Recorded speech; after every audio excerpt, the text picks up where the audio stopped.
All four of them. I ain't much to look at. Oh, don't be so modest. What am I doing? Nova. Allergens and viruses. Don't let these invisible invaders make breathing through your nose impossible. Flush them out with Navage. I'm Mark. Check. Thank you, sir.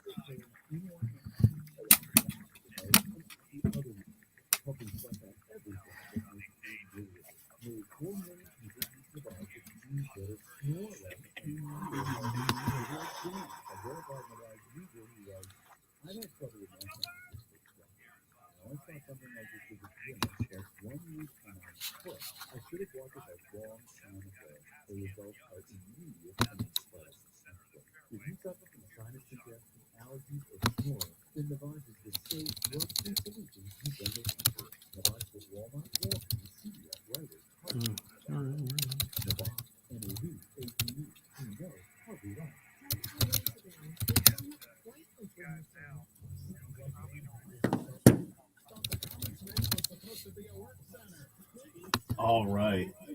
3 minutes. 3 minutes. I'll be back on camera in a sec.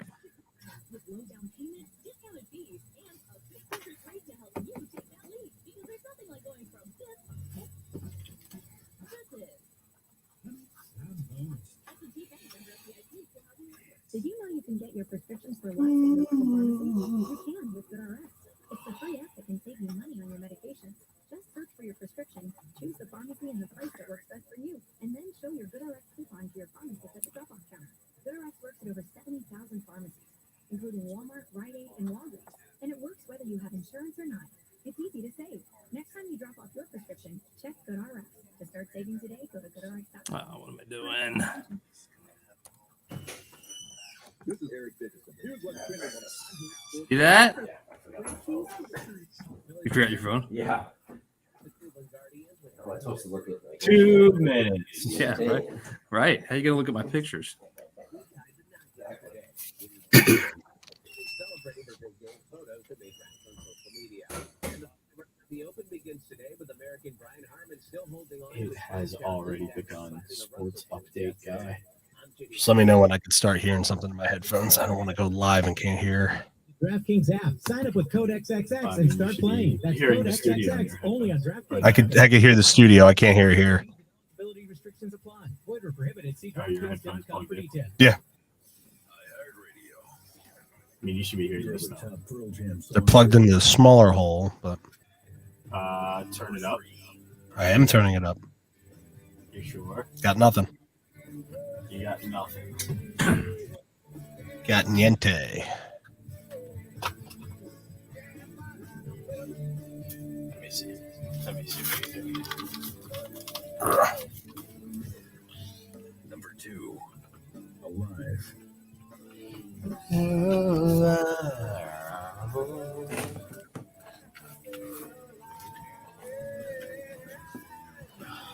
Great. These headphones just really toast.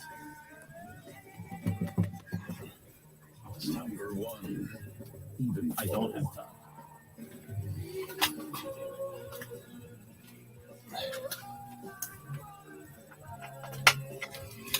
Sounds like nice.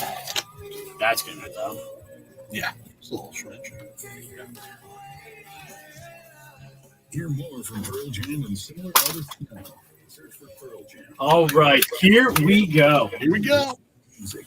All your favorite stations. Free. Your home for Villanova basketball is WD27.D, Fox Sports Radio Philadelphia.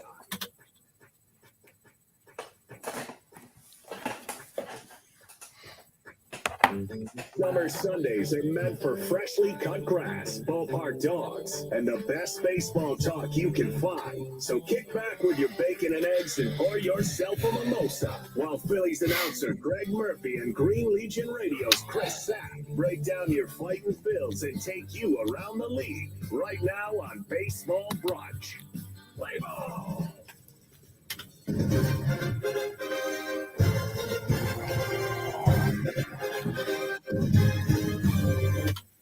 Good morning, Philadelphia, and welcome into Bud Light Baseball Brunch, brought to you by Cheerleaders Gentlemen Club on 102.5 Fox Sports and Gambler, powered by Green Legion Radio, where you can just simply download that iHeartRadio app and you can listen to us anywhere, crystal clear, worldwide. We are broadcasting live from the iHeartRadio studios in Bala Cynwyd, while Murph joins us from Progressive Field in Cleveland. Partner, how we doing this morning? Doing well. Hoping this offense can get back on track a little bit. Oh, it has boy. not been what we were hoping arriving here in Cleveland the other night. But you know what? Salvage a game today and get back to Philadelphia and try to get things figured out. And you know, this offense all season long has been a little bit of an enigma. You know, they've been good at times, but certainly not as consistent as we would have hoped coming into this season. So Rob Thompson said it yesterday. He said, look, you know, I could shuffle my lineup around if I wanted to, but those five guys, the top five guys in the lineup, they got to hit. And if the Phillies are going to make the postseason and if the Phillies are going to make a run in the postseason, those five guys have to hit. And we all know that. They know that. And Rob Thompson certainly knows that. So hopefully it starts sooner rather than later. Yeah, we knew coming into the season, Murph, that, you know, the offense was going to have to carry this team. I mean, I know that the starting pitching was going to be a lot better with the added addition of Taijuan Walker. And, you know, you're hoping that Andrew Painter was going to have the fifth spot. Am I echoing in your ear over there? I know I am in mine. But, you know, with the fifth starting spot was supposed to be, you know, nailed down by Andrew Painter, and we're going to talk about him later on in the segment. But if you look at it from what we all thought offensively, and I know Rhys Hoskins isn't here, but the addition of Trey Turner, you were going to have more contact, higher batting average, you know, more stolen bases, doubles, triples. The big linchpin in all of this has been the disappointment that Trey Turner has been through the first 4 months of this season. Yeah, no doubt about it. And you know, it's funny because, you know, if you take a step back and you put everything in perspective, which I try and do as often as I can, you know, here the Phillies sit a game out of the wild card at the moment with over, you know, 60 some games to play. And there's plenty of time to get this thing figured out and locked in. And Agreed. But they're at this point. Yeah, they're at this point because their starting pitching was so good through the month of June and the early part of July, and they got just enough offense to kind of get it done.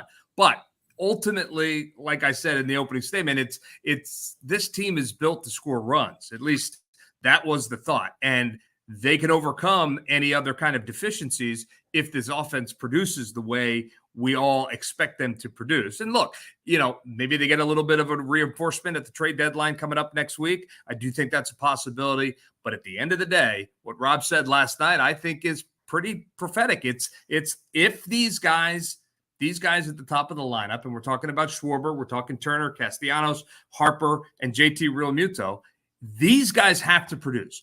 That's what this team is built on. That is who this team is built around. And if they're going to produce, Phillies are going to win a lot of games. If they don't produce, the Phillies are not going to get to where they want to be. Absolutely. And I'm going to touch on that at the beginning of when we get out of the box, because like I've been you know, battling mostly Quimby and a few others this week on the outlook of this team and the outlook of this season. And I put some numbers together yesterday, and I'm looking forward to sharing them with you and sharing with the audience, because, like, you know, ideally, yes, do we want the team to finish what they almost had done last year and win the World Series? Absolutely. Am I going to look at this season as a failure if they don't do it? I mean, deep down in my heart as a Phillies fan, and knowing that I want to get back there and I want to win it and I want to have a championship, because I mean, you know, like, you know how it is as a Philadelphia sports fan. We don't have a lot to hang our hats on, and even those things that we do, they happened a long time ago. So it's like, you know, you kind of want to, you know, hey, listen, you know, the Eagles were on the doorstep of winning a Super Bowl. The Phillies were on the doorstep of winning the World Series last year. The Union, they lost in the MLS Cup, even though, like, you know, I know John Jansen is a big Union guy, but, you know, it doesn't mean as much to me as if the Eagles and the Phillies would have finished the job.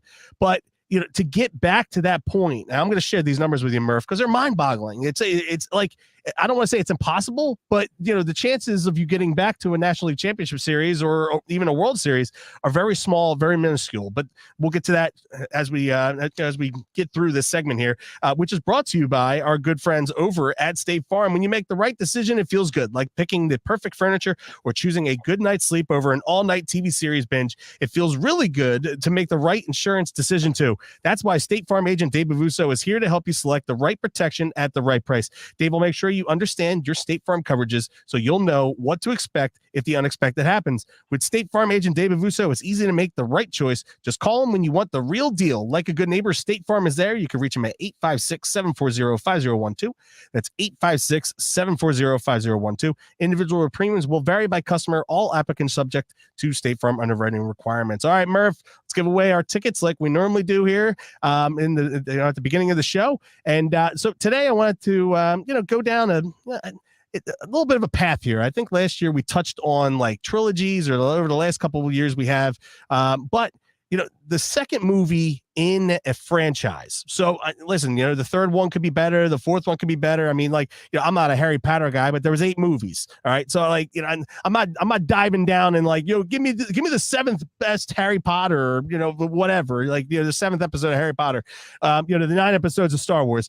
Give me the second movie in a franchise that is the best. I have an idea of probably one of them that's on your list, because I know we've dived down this road, and I know you've told me before. So give me one of your top 5, and then we'll move on. Yeah, I'll be honest. This is hard in a sense because I was trying to kind of think outside the box a little bit, and but honestly, most sequels are dreadful, and so then you end up coming back to the standard ones that are not dreadful. So my list is really predictable. And if you've listened to the show at any point over the last 3 years, you're probably going to get 4 out of the 5 on my list because we've talked about all of them at some point. So I'll give you one of them. And I think this made the show last week, if I remember. I forget what the topic was, but vacation movie. So you know what though? So this doesn't count because European Vacation came in number 2. So I'll give you a different one. I'll get you a 5th because I put Christmas Vacation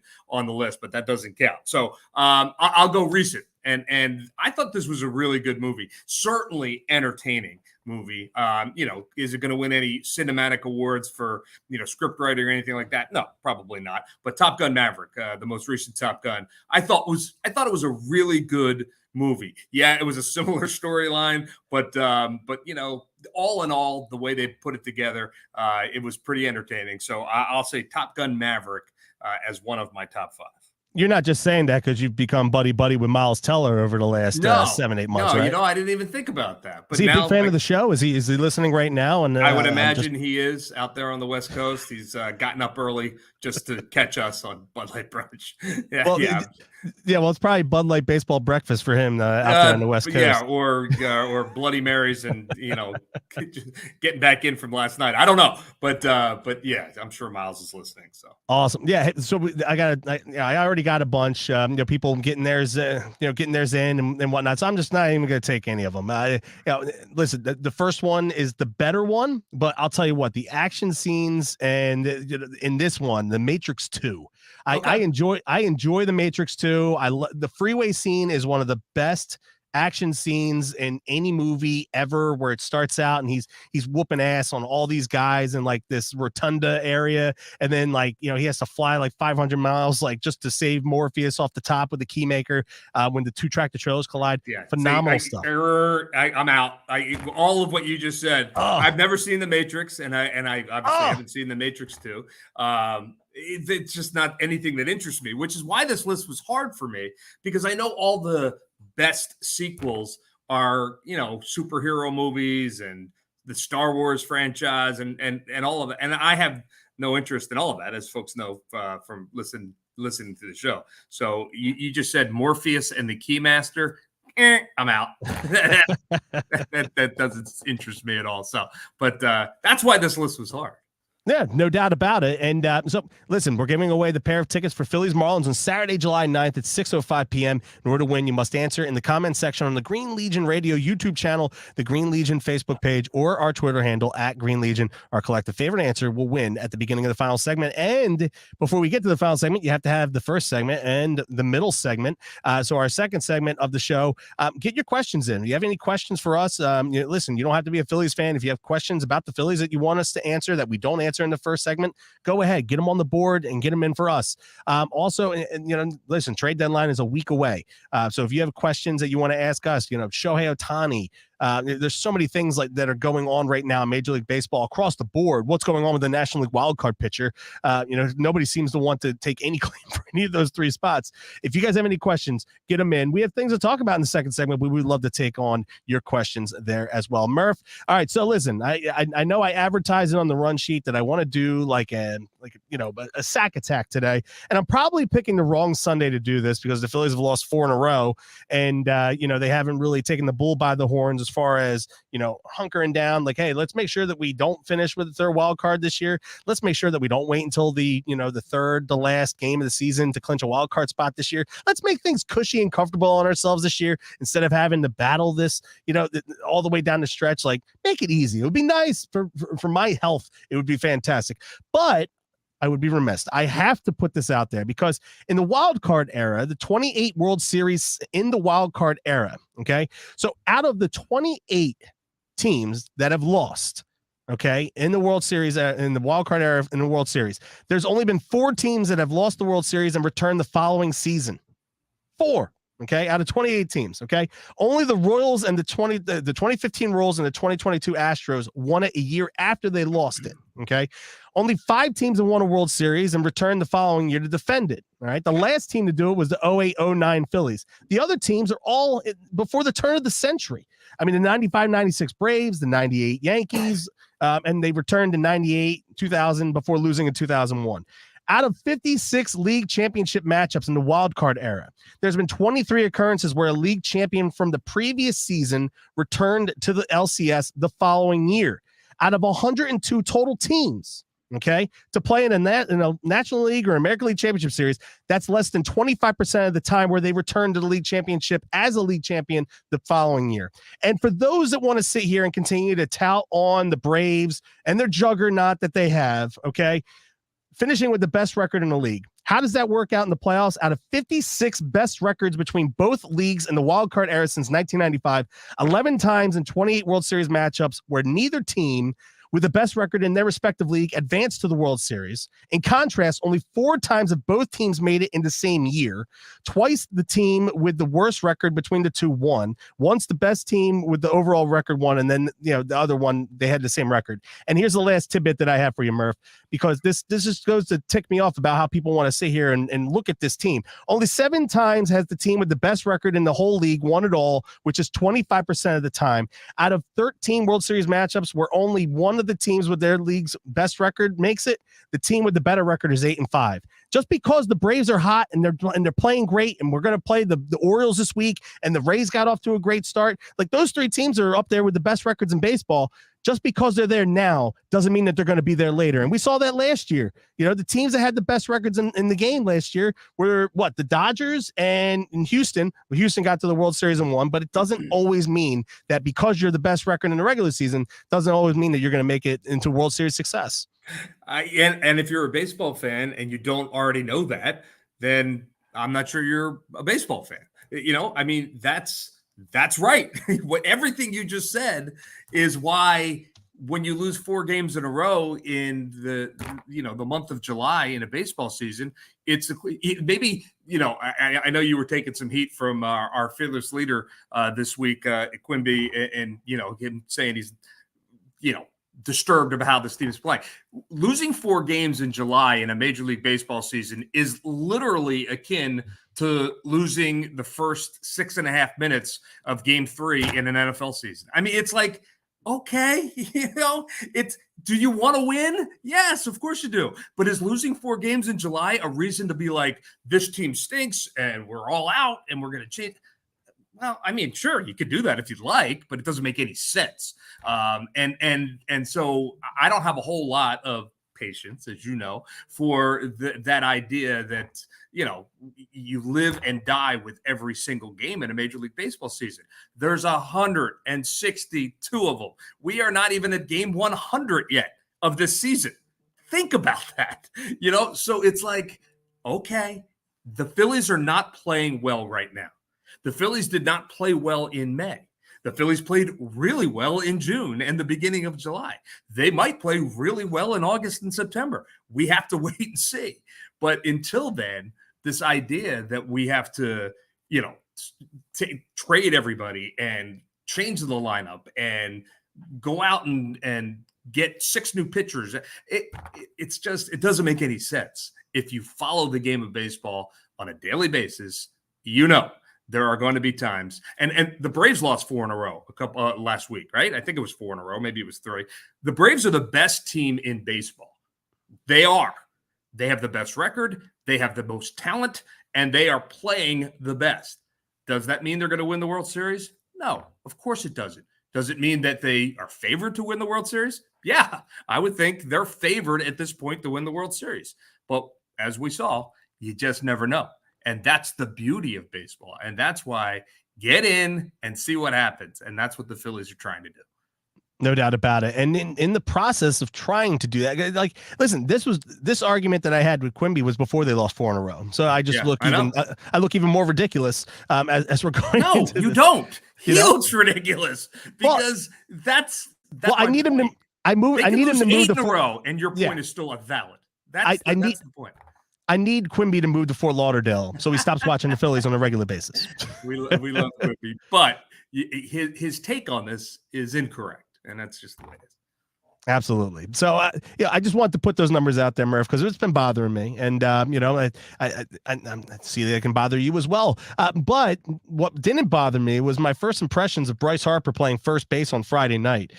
Man, he picked it pretty well over there. And listen, I don't think any of us had any inkling or, we didn't have any doubts that Bryce was going to have success over there at first base. I mean, it's a transition. I mean, he came up, through the system. Like initially he was drafted as a catcher, and we all knew he wasn't going to wind up there when he got to the big leagues, but he's largely played in right field during the course of his career. But Bryce Harper, again, at first base today, this seems to be moving in the direction of, do you honestly think that this is something that we're going to see from Bryce through the rest of his career? Is that this is going to be the permanent transition for him? Or do you think it's somewhere down the line we're going to see him back out in the corner outfield spot?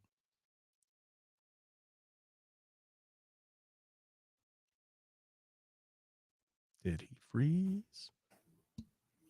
Yeah, you froze on me a little bit. Okay, I got you there. All right. You got me now? Yeah, I got you. And you were making your point about Bryce Harper, which was a good one. Yeah, Andy thought he was going to come out and fall flat on his face. He's too good of an athlete. He's too talented, and he's put a lot of work in to trying to get to the point. But I do think he impressed, certainly, in game 1 at first base. I mean, I don't necessarily think anyone wants to see him flying into the camera well again and making catches like that, because you just want to keep him healthy, obviously. But it was impressive. And look, that's the way he's going to play. And I think that's the only fear getting him back out there in the field, is that perhaps injury risk goes up a little bit for Bryce Harper. But yeah, I thought the first game we got a chance to see him, super small sample size. He really did well for himself in terms of that. So it remains to be seen. He's back out there at first base this afternoon, and we'll get another opportunity to look at him. So it remains to be seen whether or not this experiment will last for a long term. But at least in the short term, it's been okay. Do we look at maybe we're going to see him back to back at some point this week before the trade deadline on Tuesday, August 1st, or is this going to be an every other day type thing? And also at the same time, listen, I know J.K. has been tearing the cover off the ball down in AAA, and he's getting to start out in left field again today. But Johan Rojas played really well for the Phillies in those few games that we got to see, that small sample size of him. Why aren't we seeing him back in the lineup? He hasn't played since Tuesday.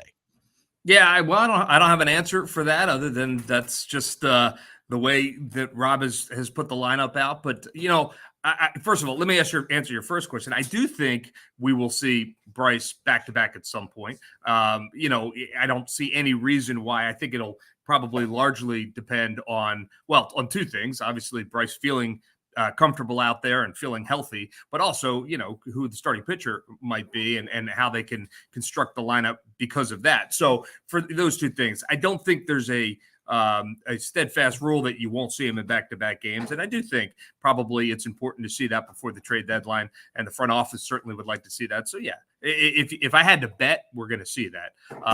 And you know what? I think that Jake Cave out in left field is, certainly it's an upgrade defensively from Kyle Schwarber.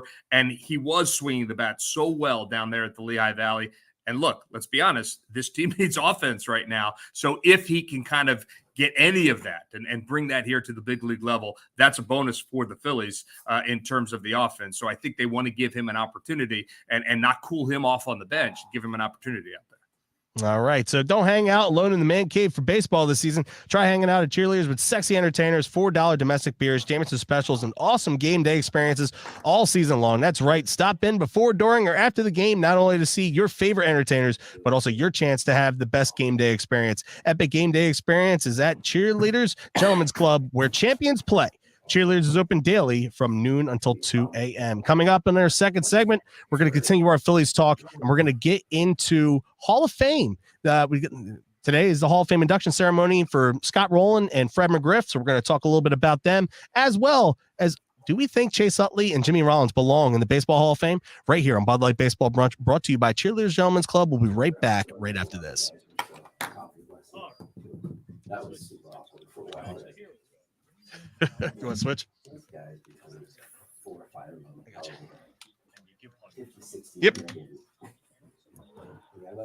I let a hello or a drink. I got nothing. The echo was my fault. I had to mute my Okay. my thing. Just hello. I don't need their money. Man. Yeah, so Hey man, these are fucking babies compared to that. Hell yeah. These are. just guys, just Gotta keep a good head. be careful. Just because I'm on 100% of the time on the internet. Gotcha. Yeah, I just want to give you that. So Lower Marion. There you go. We got Are they the Aces? No, they're not, right? That's the. I know that's the high school. Yeah. No, they don't have a name. They're just Lower Marion 13. Yeah. So what's the latest? Well, they play it. Supposed to play at noon. Are you nervous? The game, yes. The game before them is gone extra innings, Oh, which is awesome because they're the two juggernauts and they're burning up their pitching. love it. Come on, LM. But they got LM to strong, they still got to man. get there. It's still got a long way to go to get there. So LM strong, one game at a time. You know the big drill. that's right. That's right. He said he left paper in here. I said to Gus this morning. I said, "All right, you feeling good about playing center?" Uh-oh. Oh, he's playing center today. Yeah. Did you guys see any? He said, I did not. Yeah, and I said, "You're like Brandon Marsh." You guys don't want any, just Oh, yeah. regular. I'm gonna wet my hair. Thank you very much. Luke, I said, "I need to see video of that." Yes.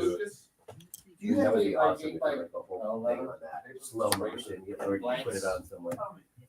your kind soul?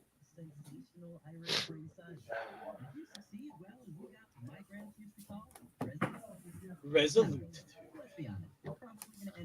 Resolute. Best movie sequel of all time. Thoughts? Gus? Yeah. 110.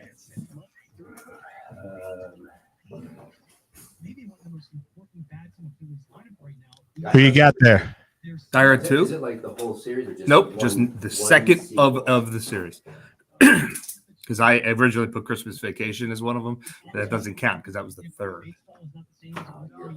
Yeah, which was not great. Yeah.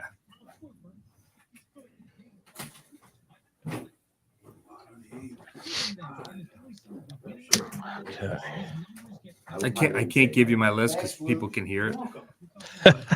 There's a couple obvious ones, honestly. 30 seconds. Got 30 seconds.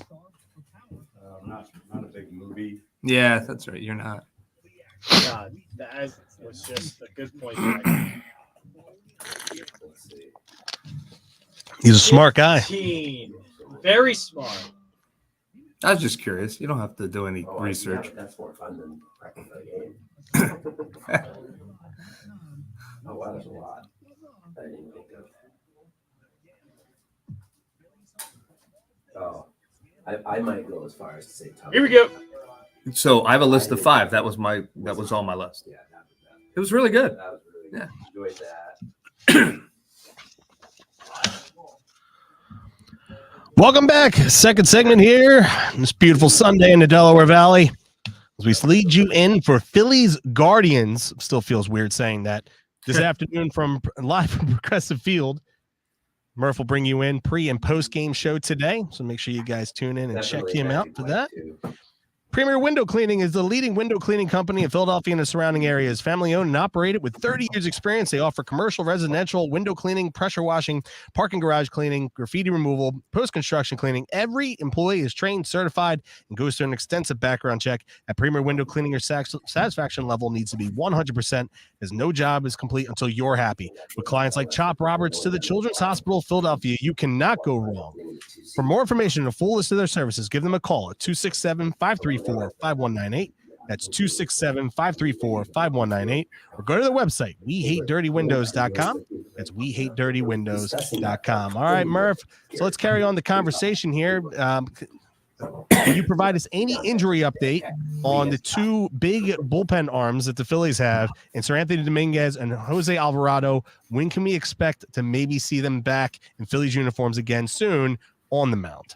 Yeah, so Sir Anthony Dominguez is getting close. He is going to throw another rehab assignment today for the Lehigh Valley Iron Pigs. They're actually in Toledo playing the Mud Hens. So it's he pitched on Friday. Came out of that feeling good. He looked pretty good as well. They were happy with the way he looked. So he'll pitch again today. And then I guess perhaps they may want to see him in a back-to-back game before they bring him back to the big leagues. But obviously he's getting close. So I think we're going to see Sir Anthony Dominguez back in that bullpen, within the week or so.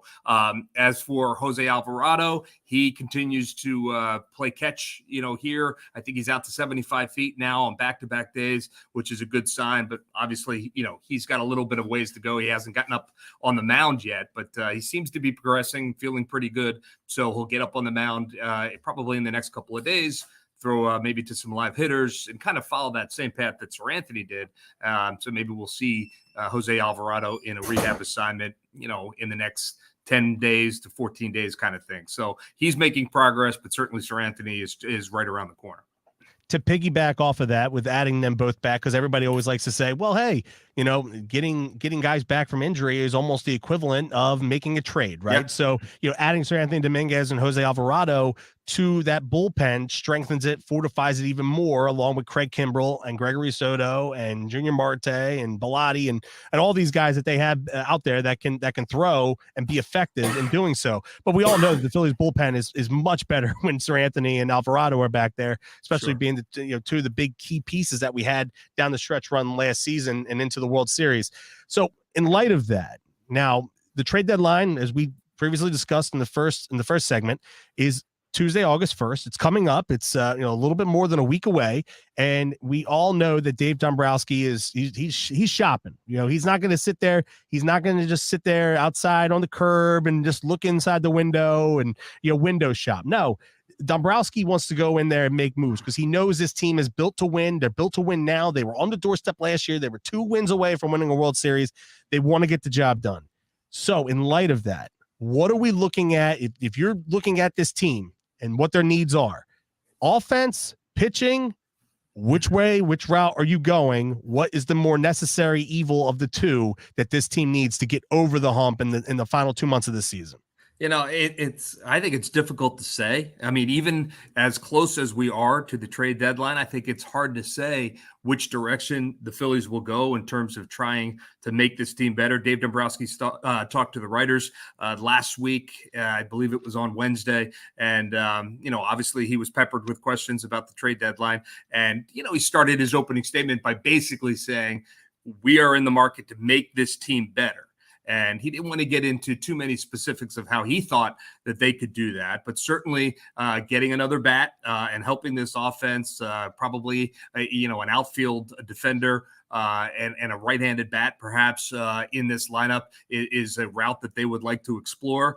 But the problem is that they have they have to have someone that's willing to be a partner in all of that. And I don't think that they want to just kind of give up the farm either. You're certainly going to have to trade some of your prospects if you're going to get a player back that's going to make an impact going forward. You have to be resolved to that fact. But I don't think they want to give up all of their prospects, as they've spent a lot of time over the last 2-3 years trying to build up that minor league system to the point where it is right now. So, and he went on to say, certainly like every other team that is working towards the postseason and that is going to be buyers at the trade deadline, any kind of pitching depth is a good thing. And certainly for the Phillies, any kind of starting pitching depth would be a good thing. They like what Christopher Sanchez has done. He made that very clear. But if there's an opportunity to make that rotation even better, the Phils would jump at that. But again, as we sit here, 10 days before the trade deadline or whatever it is, there are still teams out there that are trying to figure out whether they're buyers or whether they're sellers. And until that kind of, till that shakes out and you have a real clear idea of, okay, who's giving up some of their players and who's not, it's difficult to kind of craft the plan because you just don't know what's available out there. You mentioned prospects, and the Phillies' number one prospect, Andrew Painter, slated for Tommy John surgery. This has been kind of on the fence. We've kind of been beating around this for the last 5 months. So what has taken so long for the Phillies to get to this point, to finally take this step, to put their top prospect, the prize arm of Andrew Painter, under the knife and pretty much putting him out until his year 22. I mean, the guy is so young. He's 20 years old right now. He'll practically miss all of next year with his 21-year-old season. But by the time we have an opportunity to potentially see Andrew Painter in this rotation, he'll be 22 years old in 2025. What has taken so long to get to this point in this decision? And what are some of the feelings around Phillies front office and the players? Yeah, it's an easy answer. The reason it took till now to make that decision is because the best doctors in the country who he is seeing this did not think that surgery was warranted yet, and now they do, and that's the difference. At this point, he has made progress. There was some healing in that in the elbow, but not enough to the point where they think it's going to get to a level where he can go out and pitch at the big league, or any level really effectively. So they have made the decision that surgery is warranted. Now he's going to seek a second opinion tomorrow out on the West Coast, Dr. Elitrosh, and presumably he'll be in agreement with the Phillies doctors that surgery is that the same doctor that did Bryce's surgery? Mm-hmm. Yeah, it is. Okay. Yeah, he's one of the best in the country. Does an awful lot of Major League Baseball players. So they'll talk to him tomorrow, and if he agrees, which is probably exactly what's going to happen, then he's going to have the surgery. At the end of the day, making that decision, it's easy for us to sit back here and be like, okay, he's got elbow issues, surgery. He's got to have surgery. But if you can avoid surgery, that's what you want to do. And the Phillies were trying to give him an opportunity to avoid surgery. It's just not in the card. So it looks like that's what's going to happen. And it's a shame. I think you asked about the feeling in the front office. I think ultimately, first and foremost, they're just disappointed for Andrew because, coming into spring training, it looked like he might have an opportunity to help this team this year as a 19-year-old. I mean, it was a terrific story. He's an unbelievable talent. And then the injury happened. So it's frustrating. It's disheartening for Andrew and his family and certainly for the Phils organization. But to your point, he'll miss his age 21 year, and he'll be back at age 22 and presumably as good as ever because Tommy John surgery, knock on wood, has been so successful for so many ball players around the league. So you got to expect that, in 2025, he might very well be a part of this rotation and a part of this organization. It's just a shame that they won't have him next year because I think they thought he would probably be a big part of the team next year. It might also affect how they view Aaron Nola, in his free agent situation moving forward. They got to fill in that space somehow. So Murph, I forgot to do this with you last week, and this is more of a Slash idea, and unfortunately Slash isn't here with us today in studio, but the Phillies released the 2024 schedule. Yep. So I think, do you have the schedule in front of you? We got to do the win-loss records here. Yes. Well, are we extending the show for another 60 minutes? Is that what we're doing? Much like our conversation in the first block, a little bit different when a baseball schedule comes out than when a football schedule comes out.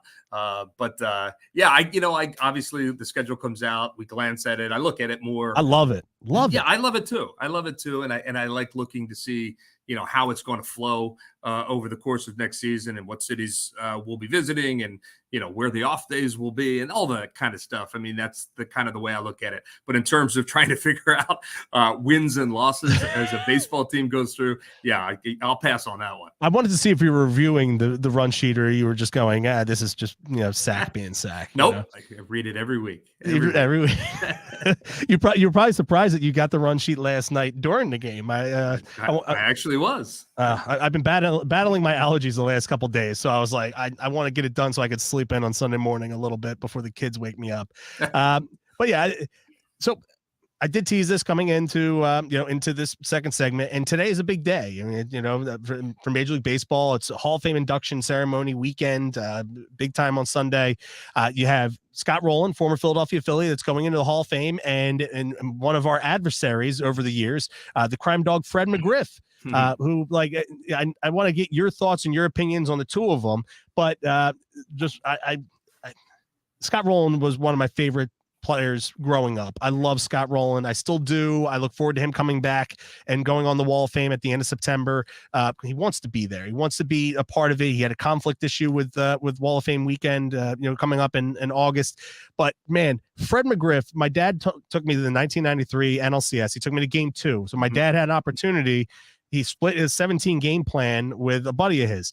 And so his buddy was like, all right, well, you choose which game do you want? And my dad's like, I want Game 2 because I'm guaranteed a game, which we could have been at Game 6. We could have been at the pennant clincher, which I've been at the last two, thanks to, no thanks to Dad, which we would have had in 93. But we were at Game 2, and Fred McGriff hit a ball in that game that still has not landed yet. But phenomenal. Those two going into the Hall of Fame, well-deserved. Your thoughts and your opinions on both Scott Rowland and Fred McGriff? Yeah, I agree. I think they're both worthy inductees into Cooperstown. It's always kind of a shame when you see a player like Fred McGriff and that talent level drop off the writer's ballot for whatever reason, not elected that way, but then gets in with the players committee. So yeah, tip my cap to Fred McGriff. He was an awesome player to watch as I grew up and an incredible talent. A lot of fun. And Scott Rowland, I agree with you. I know there's a faction of fans in Philadelphia that for whatever reason have a problem with Scott Rowland, but I had a chance early in his career to cover Scott when he was here in Philadelphia, and he was always gracious and a terrific player. I was always a guy that loved defense, and if you love defense, the way Scott played third base was just absolutely remarkable. So I'm thrilled to see him get in to the Hall of Fame, and I think it is well deserved as well. And I will tell you that today on the pregame show, back in '97 was Scott Rowland's first full year. Of course, he was with the Phillies. He won Rookie of the Year that year. The manager of that team was Terry Francona, right? So he's also the manager, obviously, here in Cleveland. A teammate of his was Kevin Stocker, who is sitting right over here to my right. So Kevin and Terry Francona got together yesterday and had a little conversation about Scott Rowland, and we're going to bring that to you on the pregame show coming up in a little bit. That's awesome. And being that we're talking about Hall of Fames, what's funny is that the 2008 Phillies might be one of the only teams of like the last, it's a remarkable statistic. I'll have to look it up, but they might be one of the only teams over the last like 50 to 60 years that have had a team win the World Series and not one single Hall of Famer from that team. Well, yet. And listen, I saw this yesterday, and Jason Stark, he puts it all out there. to me, Chase Utley is a Hall of Famer. Like his peak, his 10-year window, the 10-year window that he was in, he had the second best WAR in baseball in that 10-year window. You know who was behind? Albert Pujols. So I mean, like, pretty good player in his own right. But I think the Chase Utley and Jimmy Rollins, and this is not me being a Phillies fan, me being a homer. To me, Jimmy Rollins, if you measure his statistics up against Barry Larkin, they're very similar in nature. Both Jimmy Rollins and Chase Utley should be in the Hall of Fame. Where's your view on that? Yeah, I tend to agree with you, but I will throw out the caveat that I do think there's a slight bias on my part when I'm talking about guys like Jimmy Rollins and Chase Utley, because having a chance to be around those guys, having a chance to watch them every day and talk to them and cover those guys, you get a real appreciation for what they do on a daily basis and how they go about their work. And, Chase's work ethic was legendary. And the player that he built himself into, it just seemed like he got better every year until injury kind of derailed his career. So I think they both deserve, certainly they deserve to be in the conversation. And I would like to see them both eventually get into the Hall of Fame. And I think Chase probably will, and I think Jimmy is right there on the cusp. And if I was voting, I certainly would vote for Jimmy Rollins as well. So those two guys, I think, are deserved of the Hall of Fame. Certainly, when you step back and look at some of the guys that have gotten in before them, and you compare the numbers, I think that you can make an argument for both those guys getting in. All right. So the Green Legion, we are here to tell you it's time to make your reservations for another amazing Eagle season. Head to greenlegion.com to get signed up for Tampa, LA, Kansas City, Dallas, and Seattle, or get signed up for the day trip games for the Jets, the Giants, and the Commanders, which I think they're going to be changing that name again. Make sure you check out the Cheerleaders Gentlemen's Club bus for those day trips as well. Also, within the next week, Quimby has put out there that we will have the London trip up for next year when the Phillies play the Mets over across the pond. Go to greenlegion.com or call the office at 215-666-5940. That's 215-666-5940. 21 years and counting for the best Eagles road trips around. On the other side, in our final segment, Murph was texting me last week in a panic about the fact that he thought he was going 0-3. Actually, didn't turn out too bad for him. Right here in Bud Light Baseball Brunch on 102.5 Fox Sports The Gambler. We'll be right back after these messages. Yeah, we both got late lucky help last week. I'm going to go 0-3. Yeah. I'm gonna go. Stock, did you play with McGriff too? Yeah. You did. Yeah, I thought you did. He used to play in the course pretty good. He's a big golfer. Yeah, loves the golf. Singing Creed? No, I'll try to. Yes. Yeah, Stock don't mess around. The only person that took money from Stock on the golf course was Dykstra, and that's only because he took your money. He did. He literally just said, no, I have 2 7s and 2 7s beats a frush. Okay. This was great. You should double down. You think so, Stock? Oh, so you were the Dykstra in that one, I yeah. learn from the best. Teacher. Learn from the best. Learn from the best cheater in the game.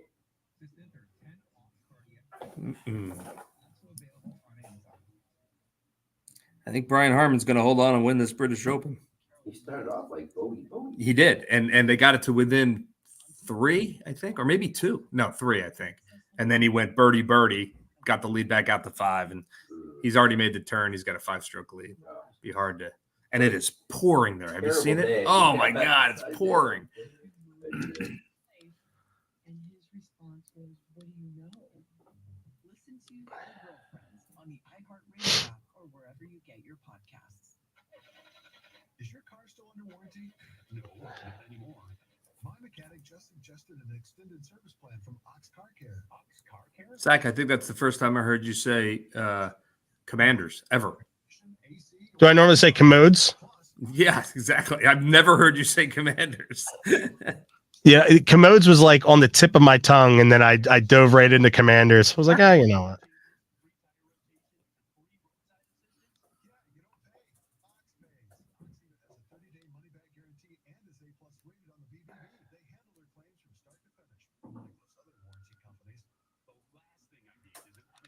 Yeah, the first time that I did that read, I made the mistake of not proofreading the the read itself, and I went right into the Vagiants, which is how Quimby pronounces it.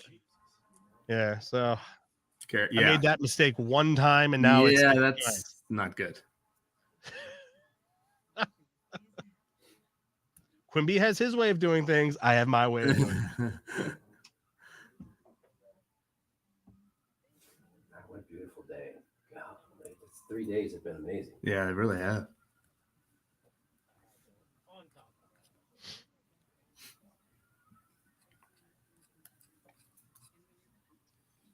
All righty.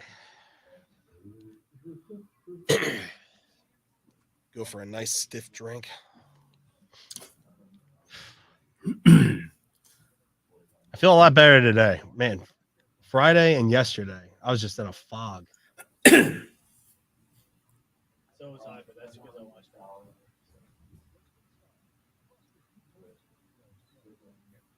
Should I see it?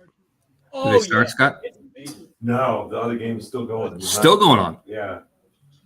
I think Jersey's going to win, but I'm not sure. 20 seconds. 20 seconds, Murph. They would score. All right. Jersey, as in Tom's River? Yeah, that's Yeah. right. Yeah. They're playing a team from Long Island. Go. Here we go. All right. Sorry, I'm going back.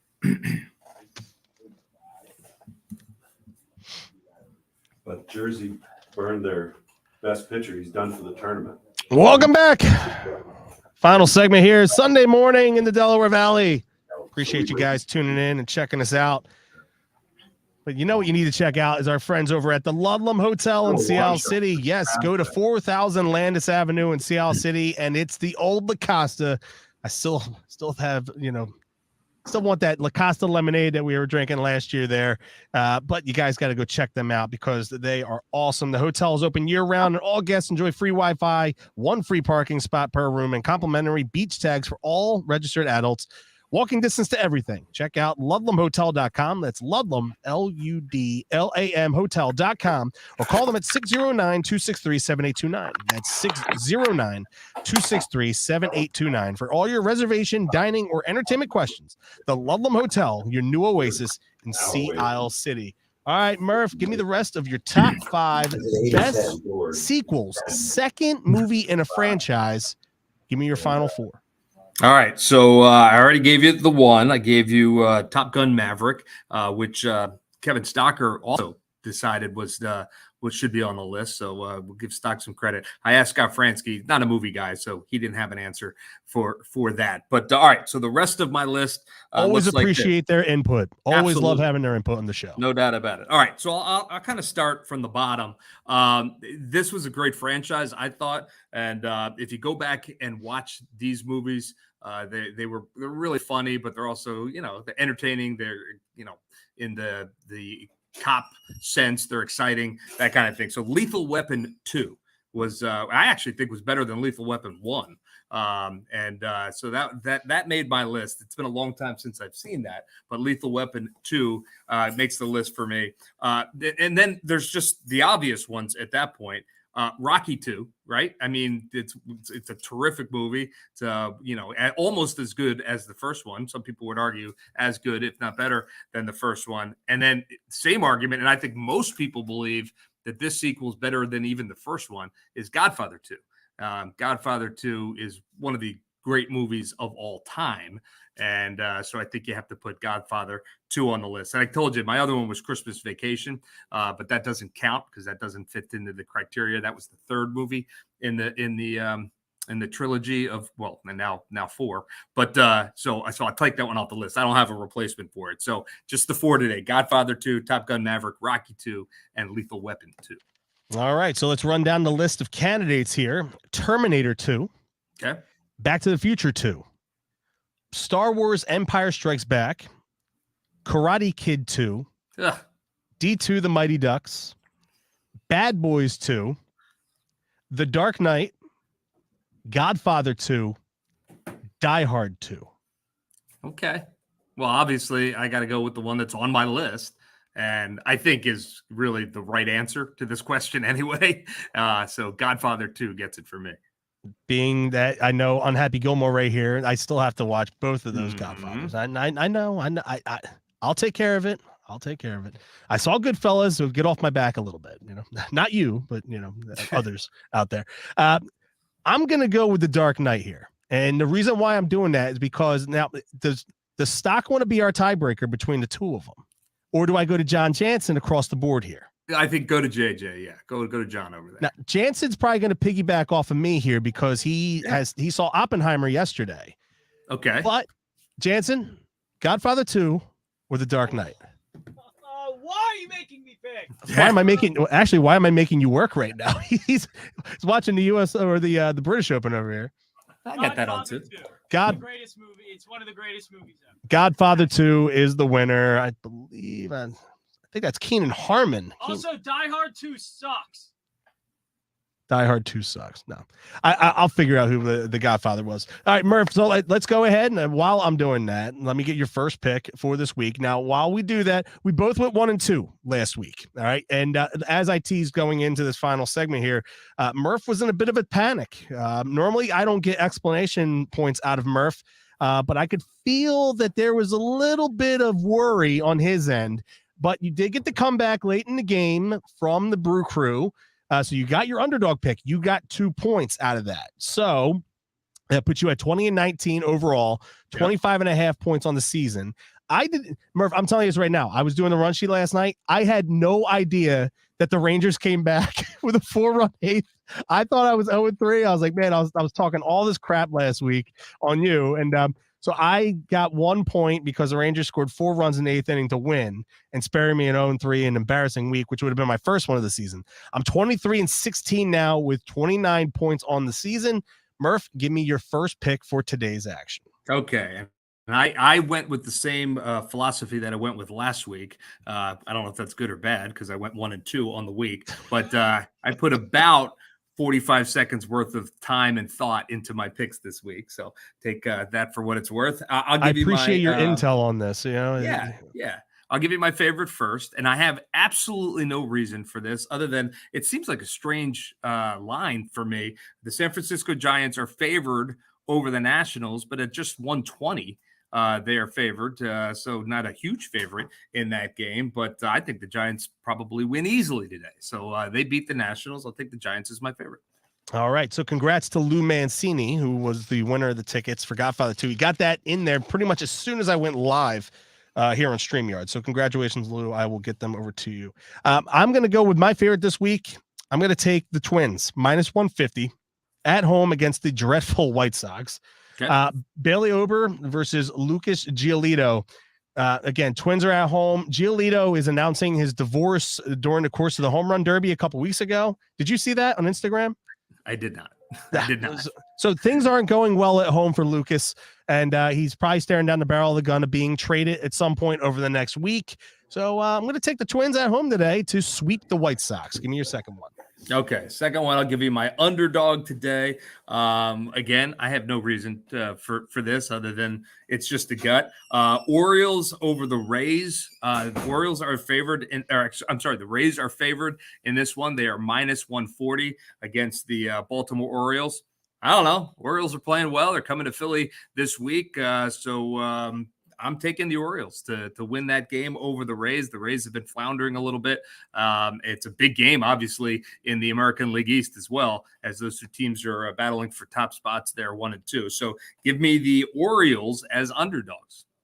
Okay. I'm actually going to do something that neither of us has done since we gone to this point system over the last couple of years, Murph. I am going to take somebody that is a heavy dog. Okay. Rockies plus 220. I hit this, I get 3 points. So the reason why I'm doing this is Miami has lost 8 in a row. Now, being a heavy favorite to end an 8-game losing streak, I know Luzardo's pitching today, but I'm going for the 3 points this week. It's just, I got a hunch. I want the Marlins to lose again. This is a bold move, Cotton. So I'm going for the extra point here with the 3-pointer.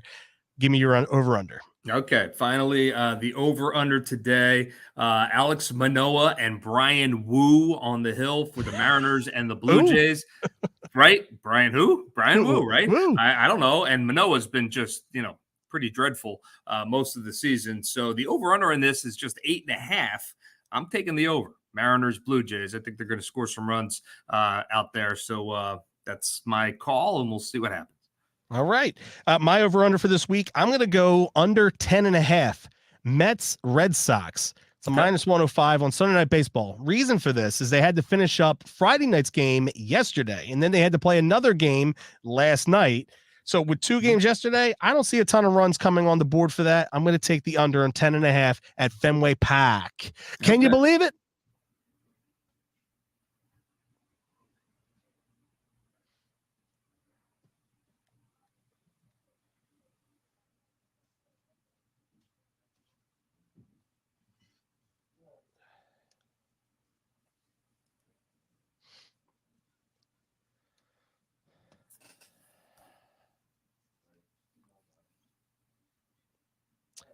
Two things we found interesting from this past week in Major League Baseball. Murph, give me your first one.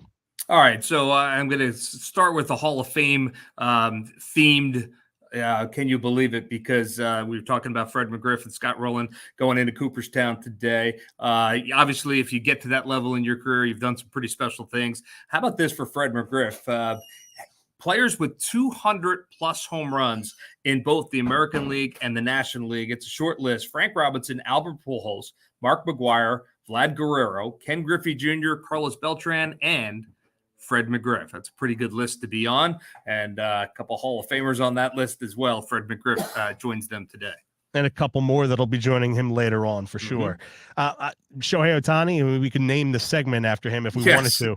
Shohei Ohtani had, up until a certain point, had hit 23 home runs in his previous 40 games, a span only 2 other players over the last 20 seasons had accomplished. The 2 players that went on to do that, Giancarlo Stanton and Ryan Howard. Okay. 23 home runs in a 40-game span. Okay, there you go. And my other one is just it's just interesting. There's so much talk surrounding Juan Soto of the San Diego Padres right now. Is he going to get traded at the trade deadline?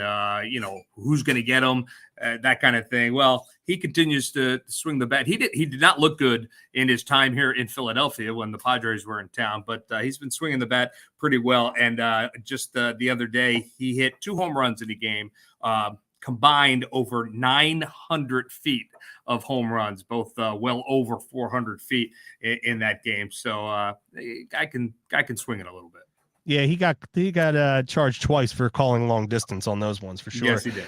And so the other day in Major League Baseball history, there was 12 teams that scored 10 plus runs in one day. Yeah. Which tied with May 30th, 1884 for the second most on a single day all time, behind only the 4th of July, 1894. 13 teams did it. Fireworks that day. Courtesy of Sarah Langs. Yes, absolutely. Yeah, Ton of off with the power. You know what? Phillies, join the party anytime you want to. Let's get some double-digit runs at some point along the line. It would be nice. Right. Maybe today. Possibly, but it's possible. Especially, I'll tell you what, I love what Topper did. I love what he said last night in the media. I'm sure he's saying this behind closed doors, but there's 2 things last night that had to tick him off. It's the offensive, ineptitude that has existed over the course of largely over the course of the last 4 days, last 4 games here, being shut out twice in the last twice in the last 3. And then I'm sure he had something to say to his players when Marsh, Castellanos, and Stott didn't catch that pop fly. Zach Wheeler's cruising, having a great outing, and that's the one run that he gives up and we lose that game. But you can't score. You can't win unless you score. So looking at this week ahead, today's finale against the Guardians, we're welcoming in the red hot Baltimore Orioles. One of the American League's best teams and one of the best teams in Major League Baseball comes to town for 3 off on Thursday. And then we head to Pittsburgh, which starts the beginnings of a 7-game road swing through Pittsburgh and Miami. Your thoughts? Yeah, I mean, again, I feel like we say this almost every Sunday, Starts but today. yeah, you have to, go out and worry about today first and foremost. I think when the Phillies arrived here in Cleveland, they thought a series win was certainly within their grasp. That's not going to happen. They've dropped their second consecutive series for the first time since late May. Bless you. But bless you, Stock. So sad. But they need to salvage a game here in Cleveland. This Guardians team is a good team, but certainly a team that the Phils don't want to get swept by. And so it starts today. You got to hope that Aaron Nola can kind of build off of what he did in his last start, and he's really good. They've got a kind of a bullpen game going today for the Guardians. So hopefully we see a little bit of life out of the offense. They put up a couple of crooked numbers, perhaps, give Aaron Nola some early run support. I think I looked this up last night, and the Phillies obviously fell behind again yesterday because they ended up losing that game 1-0. The Phillies have fell behind in 9 of their last 10 games. Now, they haven't lost all those games, but they've fallen behind in 9 of their last 10 games. How about getting out to an early lead and maybe front run it a little bit? That would be ideal here on a beautiful Sunday afternoon at Progressive Field. No doubt about it. And hey, real quick, last week when I went down the runs of who I was thanking, I forgot to thank our buddy, the Mets fan Mike Powers, who actually got to play golf with John Kruk. I don't know if you heard about that at Sean Brace's outing last week, the Swing It and Ding It, the charitable golf tournament that they had this past Monday. But I want to thank him for setting us up last week on the Gambler feed for taking care of things, and those clips that he put out there. Man, you got a lot of buzz off of those clips on the Gambler feed last week. Everybody wants to hear what MURPH has to say. I did. Yeah. I'll tag you in it so you can check it out. But I appreciate Mike stepping in and helping us out last week with our situation with MURPH not wanting to get wet walking across the street to Xfinity Live. It was a solid decision on my part. MURPH, appreciate your time, brother. Have a great rest of your week. John Jansen on the boards, Super Sam Brady for setting up our StreamYard today, and I'm Chris Sack of Green Legion Radio, and like a 3-1 pitch to Ryan Howard. We are out of here. Phillies offense, wake up. Let's salvage one in Cleveland. All right. Thanks, everybody. Appreciate it. Thanks, brother. Appreciate you. I will talk to you next week. Sounds good. All right, man.